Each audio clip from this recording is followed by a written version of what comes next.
sabi sila, labas na yung aso eh. Wow! Oh my goodness! Nako, okay, sige, ayan, lapit ka na daw. Lapit ka na. Friends kami, friends. Kinain naman niya yung pusa.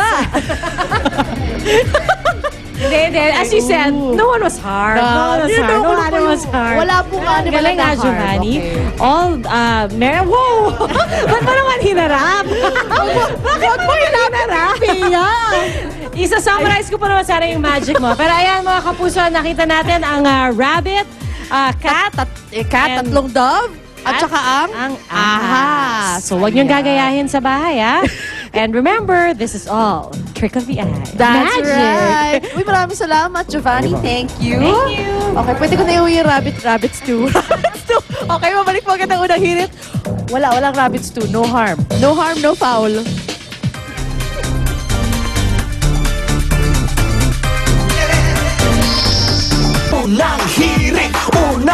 Alright, welcome back sa Unang Hirit. Ako, Mother Susie, sa kakaibang extreme morning gimmick ang hatid natin this morning. Ay, magugustuhan niya ni Tito Vic Opeña na nagbe-birthday ngayon. Yes.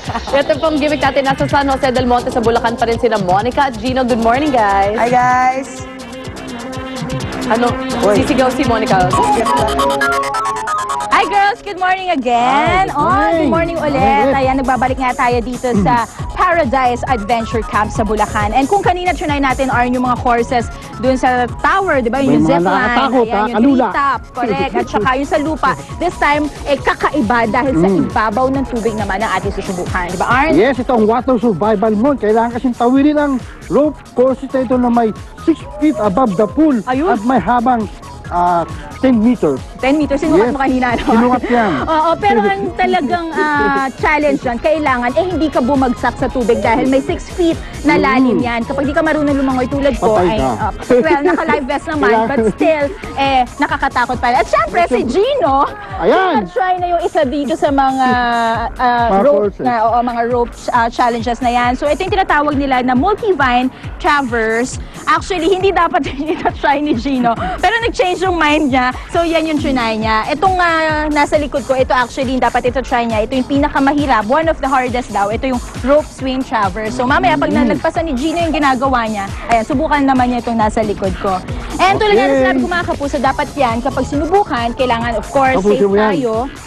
Dapat naka-live vest tayo, di ba? At saka may naka-standby po na mga lifeguard. Okay? So, kita naman natin kahit yung mga maliliit na mga bagets, pwede pa rin naman itong i-try dahil na safe naman siya, pero thrilling pa rin at the same time. Di ba? Gino, kamusta? Okay naman? Ano? Okay? Okay naman. Fun? Parang May pagka-extreme? upper body workout. Upper body workout. Pero mas maganda kung aalisin mo yung life vest mo para kaboom! Alright! So, tawa-tawa talaga sa buong family. Ayan, sa buong barkada. Kaya naman kung gagawin, punta na po kayo dito sa Bulacan. Balik muna tayo sa studio! Let's do it, Arn! Ikaw naman! Maraming salamat sa aming sponsors, Ultra Mega Supermarket.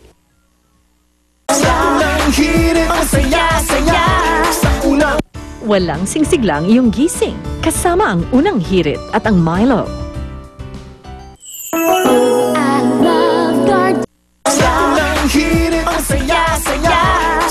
Okay mga kapuso, balik po tayo dito sa tahanan nito si Pedy Rivera, isang hobbyist po ng mga reptile.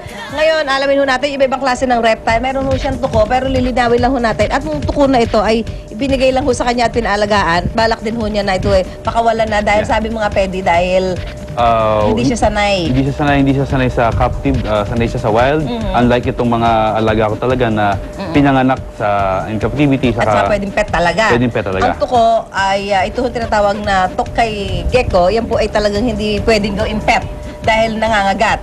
Yan. So, pero lilinawan lang uli natin, ha? Hindi ho nakakagaling ng anumang sakit at tuko, kaya huwag niyong hulihin at huwag niyo ibenta. Ngayon, itong hawak mo, ano yan, Pedy? Anong tawag dito? Bearded dragon. Bearded dragon. Ito pwede ding alagaan. Pwedeng alagaan. Oo. Ano naman ang kinakain yan?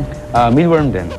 Okay. At gaano katagal yung ano yan, lifespan yan? Yung lifespan niya, mga nasa 8 to 10 years. Oo, so wala ding ano yan, na nangangagat yan, nanunusok, or what? Kasi yung parang may mga tulis-tulis yan, may mga spike-spike. Well, yung galing mismo sa wild, yung mga wild caught, pwedeng mangagat, pwedeng magat. Pero itong pinanganak na sa captivity, sanay na siya sa handling, sanay na siya sa tao. So, hindi siya nangangagat? So, hindi na siya nangangagat. Okay. So, ito naman po nga ng kulay green, ayan, ano? Na iguana, ano? Ito naman iguana. Ano naman ang characteristics niyan, Pedi?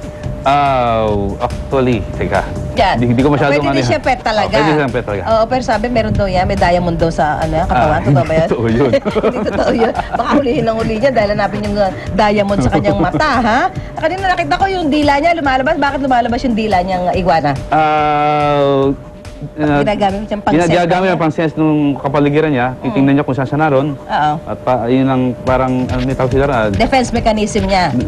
Gano'n ba? Oo, para makita niya kung ano yung kanyang environment. Anyway, yan po yung ibang klase ng reptile na nakuha sa mga collection nitong si Pedi. At sabi nga, ito naman yung mga reptile na ito, hindi naman ipinagbabawal hulihin dahil ito ay pwedeng pet at ibinebenta provided meron kayong mga kukuhaning permit from DENR para maging legal ang pag-aalaga sa inyong mga tahanan. Maraming salamat, Pedi. Maraming Wala po salamat rito sa Barangay Banawe, Quezon City. Babalik po unang hirit.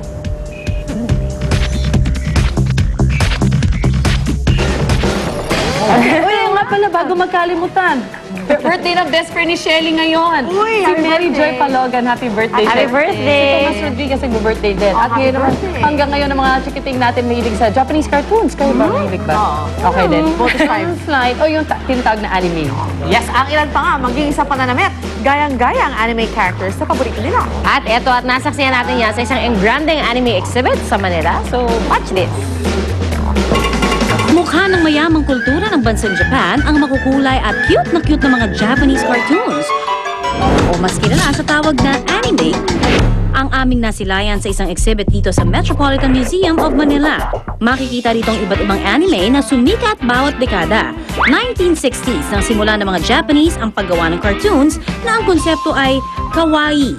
O ang ibig sabihin ay cute. At simula noon, kinilala at kinagiliwan na ang kanilang mga cartoon. Makikita sa exhibit na ito ang mga life-size characters nila Hello Kitty at Gundam. Video presentation sa mga tanyag na cartoons. Display ng iba't ibang karakter ng manga. Dito man sa bansa, hindi makakailang malaki ang impluwensya ng mga anime na ito. Natataon ngayong Filipino-Japanese Friendship Month at sa pamamagitan ng mga nasabing Japanese characters, mas nagkakaroon tayo ng magandang pakikipag-ugnayan sa mga Hapon. The Filipino community, niyakap na nito yung Japanese character culture even before we had this exhibit. Every now and then we have this cosplays going on in malls and other venues. Alam niyo ba na sa bawat rehiyon nila ay mayroong mascot? These characters were actually created with the supervision and support of their government. Ito ay para sa pagtataguyod ng turismo sa kanilang lugar matapos ang trahedya ng earthquake at tsunami nitong mga nakaraang buwan. Yan ang Japan Kingdom of Characters exhibit ng Japan Foundation. Mga kapuri-puring gawang sining na malapit sa puso hindi lang sa mga bata ngayon, kundi pati sa mga naging bata noon.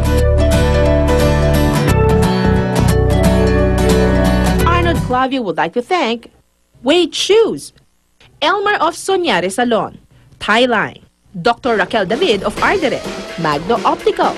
Susie Abrera would like to thank Maldita, Vogue Visage Salon, Michelle's Silver Jewelry, Revlon Cosmetics, Bello Medical Group. Rhea Santos would like to thank SM Department Store, Golden Hills, Head Zone Salon, Revlon Cosmetics, Perez Optical, Dr. Jean Marquez. Susan Enriquez would like to thank the following: Studio Zen Salon, Skincare by Let's Face It. Unang hirit would like to thank Ensha by Lesidia,